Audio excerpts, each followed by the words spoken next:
সুপ্রিয় উপস্থিতি, আগামী 12ই ফেব্রুয়ারি বাংলাদেশের দুটি ভোট অনুষ্ঠিত হবে। ইতিমধ্যেই দীর্ঘদিন ধরে প্রচার প্রচারণা, জনসংযোগ এবং আমাদের কথা বক্তব্য বিবৃতি আমরা দিয়েছি।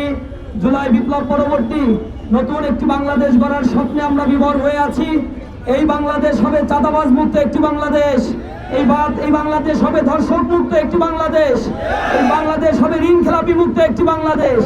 এই বাংলাদেশে নারীদের অধিকার প্রতিষ্ঠিত হবে ইনশাআল্লাহ। আমার বোনেরা টেকনাফ থেকে তেঁতুলিয়া পর্যন্ত হেঁটে যাবে, আল্লাহর ভয় ছাড়া তার অন্তরে আর কোনো ভয় থাকবে না ইনশাআল্লাহ। আজকে বাংলাদেশে যে জনজোয়ার সৃষ্টি হয়েছে দাঁড়িপাল্লার পক্ষে, এই জোয়ার দেখে একটা শ্রেণীর মাথা নষ্ট হয়ে গিয়েছে। গতকাল আপনারা দেখেছেন আমাদের অন্তঃসত্ত্বা এক বোনের গায়ে আঘাত করা হয়েছে। এর আগেও তারা অসংখ্য মা বোনের গায়ে আঘাত করেছে। এরা নারী নিপীড়কে পরিণত হয়েছে। ইতিমধ্যে 70-এর অধিক মা বোনকে তারা ধর্ষণ করেছে। এরা পুরো বাংলাদেশকে এক শয়তানের রাজত্ব কায়েম করতে চায়। এক ফ্যাসিবাদ বিদায় নিয়েছে, আবার এক ফ্যাসিবাদ পুনঃপ্রতিষ্ঠার জন্য প্রশাসন যন্ত্রকে দ্বিচারিতামূলক আচরণ করতে আমরা দেখছি। আমরা দেখেছি গতকাল প্রজ্ঞাপনে দেওয়া হয়েছে 400 গজের মধ্যে মোবাইল নিয়ে ঢুকতে পারবে না।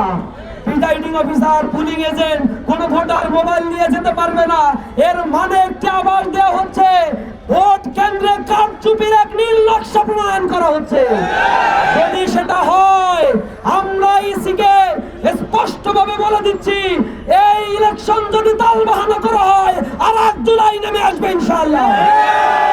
আমরা তোমাদের প্রতি আস্থা রাখতে চাই। জনগণের ভোটাধিকার প্রয়োগ করতে দিতে হবে। যদি ভোটাধিকারের ক্ষেত্রে কোনো টালবাহানা করা হয়, তা মেনে নেওয়া হবে না। আমরা আরো লক্ষ্য করেছি